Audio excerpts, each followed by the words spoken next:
Bonjour à tous et merci de nous retrouver pour la revue de presse. Aujourd'hui, Angeval vous l'a déjà dit, c'est l'intégrale de la revue de presse. Et pour ce numéro, nous sommes encore avec M. Jean-Antoine Doudou, président du réseau des journalistes pour l'accès à l'information, journaliste professionnel qui exerce au quotidien Le Patriote. Bonjour Jean-Antoine Doudou. Merci d'être à nouveau avec nous. On démarre tout de suite en votre compagnie avec le quotidien L'Inter, qui fait le compte-rendu de la visite du chef d'état-major des armées françaises en Côte d'Ivoire. Il s'agit du général Thierry Bouka, qui a été reçu par le ministre de la Défense, M. Téné Birahima. Effectivement, tout le monde le sait, la Côte d'Ivoire abrite l'Académie internationale de la lutte contre le terrorisme.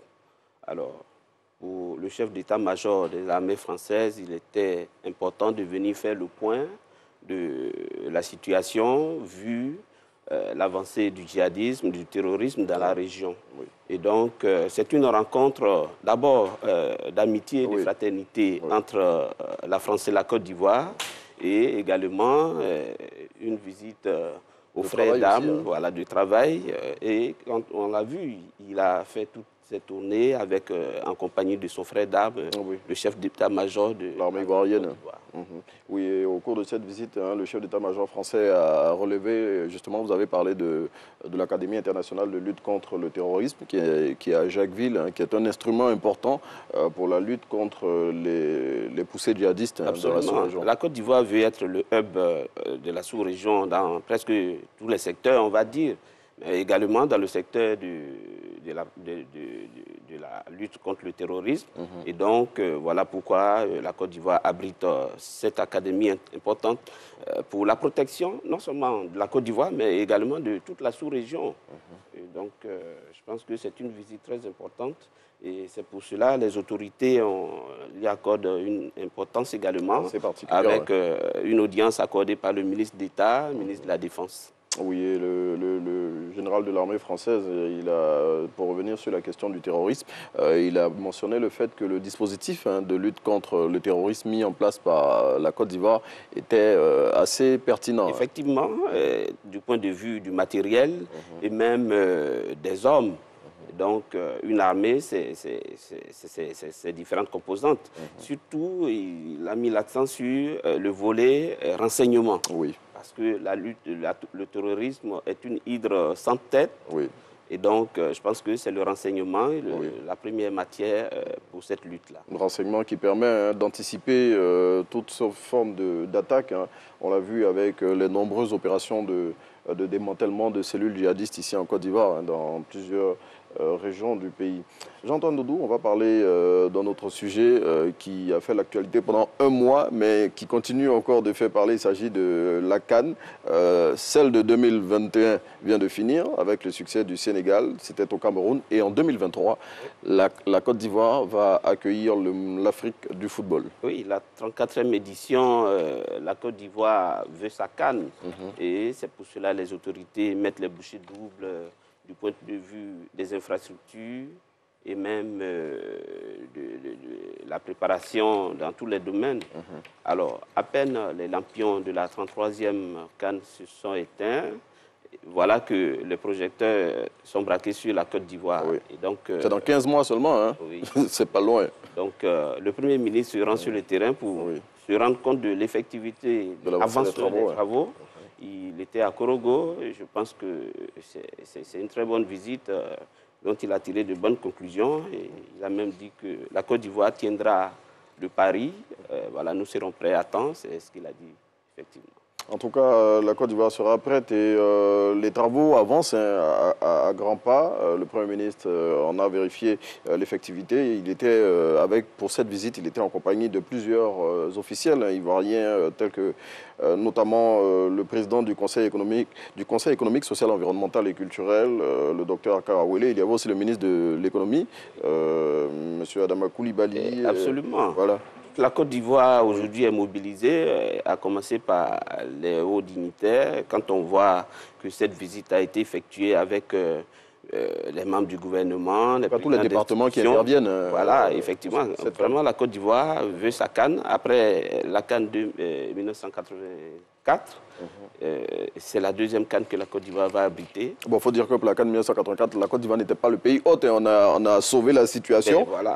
Et donc, cette CAN, voilà, cette fois-ci, c'est nous qui l'organisons. Nous l'organisons et les autorités veulent que ce soit une CAN festive et donc,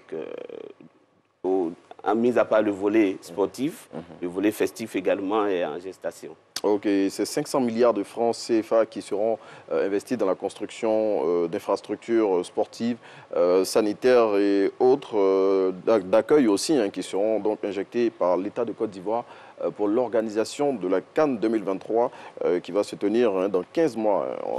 On y est presque. Hein, et voilà, donc pour cette 34e édition que la Côte d'Ivoire va accueillir, le Premier ministre a dit que tout sera fait pour que les invités de la Côte d'Ivoire évoluent dans de très très belles conditions. Et on continue à parler de l'environnement du football et on reste dans l'environnement du football pour parler du coach de la sélection ivoirienne, le Français Patrice Baumel, dont le contrat va être prorogé. Hein, ça a été annoncé par la présidente du comité de normalisation de la Fédération ivoirienne de football. Oui. Alors, il faut dire que son contrat est prorogé jusqu'au 31 mars 2022. Oui. Alors, il appartiendra au président de la Fédération ivoirienne. Celui qui sera élu bientôt. De voir l'opportunité de le garder ou de résilier son contrat. Je pense que la Côte d'Ivoire a un gros challenge à relever avec la CAN 2023. Et donc, ce sont des sujets très pertinents. Ce sont des questions que la planète sport va vraiment aborder. Suivre avec intérêt. Oui, et donc la présidente du comité de normalisation de la Fédération ivoirienne de football l'a dit, elle n'a pas vocation, en tout cas la cellule qu'elle dirige n'a pas vocation à choisir le coach de la sélection ivoirienne, donc elle laisse tout le loisir, comme l'a dit notre invité, à celui qui dirigera la Fédération ivoirienne de football après les élections prévues pour le 31 mars 2022, de reconduire le coach français ou de faire appel à un autre sélectionneur.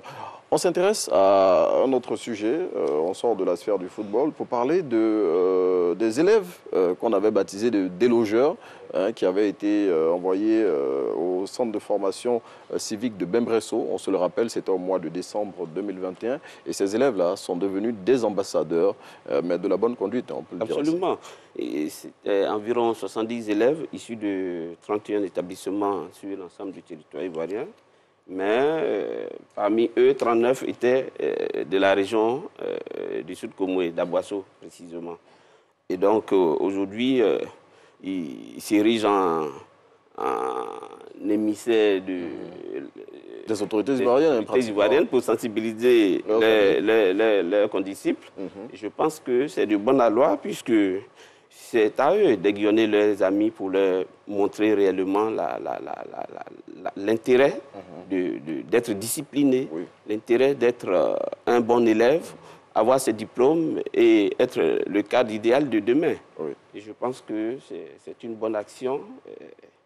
Ça donnera également à réfléchir à ceux qui voudraient s'engouffrer dans cette aventure. Bien, en tout cas, très belle initiative hein, qui est menée en complicité avec l'Office du service civique national. Ces élèves-là qui avaient été conduits, on le rappelle, hein, au centre de service civique de Bembresso pendant le mois de décembre, qui n'avaient pas eu de congé de décembre. Hein. Voilà, et aujourd'hui, ils sont en tournée avec les autorités ivoiriennes pour sensibiliser leurs pairs, notamment pour le respect du calendrier scolaire. Oui, ils ont été formés au scoutisme et ils ont même eu... ils ont été pris en charge psychologiquement. Je pense que l'État de Côte d'Ivoire, ce centre est un centre de haut niveau. Et donc, je pense que l'État de Côte d'Ivoire a toutes ces infrastructures-là pour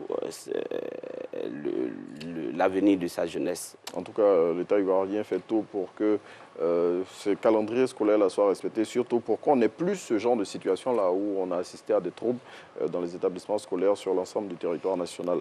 Autre sujet aussi important sur notre conducteur aujourd'hui, Jean-Antoine Doudou, c'est celui relatif aux cas d'enlèvement qui sont de plus en plus récurrents en Côte d'Ivoire. On en a eu un qui a défrayé la chronique récemment et la police nationale a réagi sur le sujet. La police nationale qui est un peu dubitative sur certains cas d'enlèvement. Ce qu'on retient, c'est que la question crée une vraie psychose au sein de la population.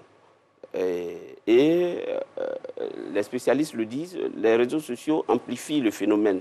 Si aujourd'hui la police, on va le dire clairement, un doute un peu de la déposition de la dame, on va pas la nommer, je pense que les fins limiers sont bien formés pour ce genre d'enquête. Alors, moi, je souhaite qu'on attende la conclusion des enquêtes pour se prononcer, puisque l'enquête est en cours. Ok, en tout cas, la police nationale, comme vous l'avez dit, qui est dans le doute quelque peu, mais en fait qui ne balaie pas du revers de la main tous les autres cas qu'il y a pu avoir, cas avérés, surtout parce que, vous l'avez dit, les enquêtes policières répondent à certaines normes et pendant que les enquêtes sont en cours, il faut éviter de faire des déclarations qui pourraient les mettre à mal. Jean-Antoine Doudou, dernier sujet sur notre conducteur. Là, on part au Burkina Faso où la junte au pouvoir est en mission auprès des représentations diplomatiques qui sont au Burkina Faso. Cette junte-là explique les raisons qui l'ont poussé à renverser le président Roch-Marc Christian Kaboré. Oui, la démocratie ne s'accommode pas des coups de force. Et donc, après avoir pris le pouvoir, Paul-Henri Damiba essaie de faire passer la pilule. Toute cette campagne de sensibilisation est faite pour que l'opinion nationale et internationale accepte pourquoi le putsch a été fait. Mais bon, l'essentiel est de revenir de rétablir l'ordre constitutionnel. Je pense qu'aujourd'hui, le Burkina Faso n'a pas forcément besoin que ce soit les militaires qui régentent l'action publique. En tout cas, le lieutenant-colonel Damiba qui multiplie les échanges avec les partenaires et qui espère, comme vous l'avez dit, bénéficier de leur soutien pour pouvoir conduire cette transition qu'il a dit être venu mener. Merci. Jean-Antoine Doudou, pour ce moment de partage avec nos téléspectateurs. Anjoël, nous, on s'arrête ici. Merci beaucoup à Renaud. Merci aussi à M. Jean-Antoine Doudou. Voilà. Et on ajoute qui est président du réseau des journalistes pour l'accès à l'information. Et merci d'avoir aussi évoqué le sujet de l'enlèvement. On en parlera même aujourd'hui dans cette émission avec Maître Vanessa Balleroux.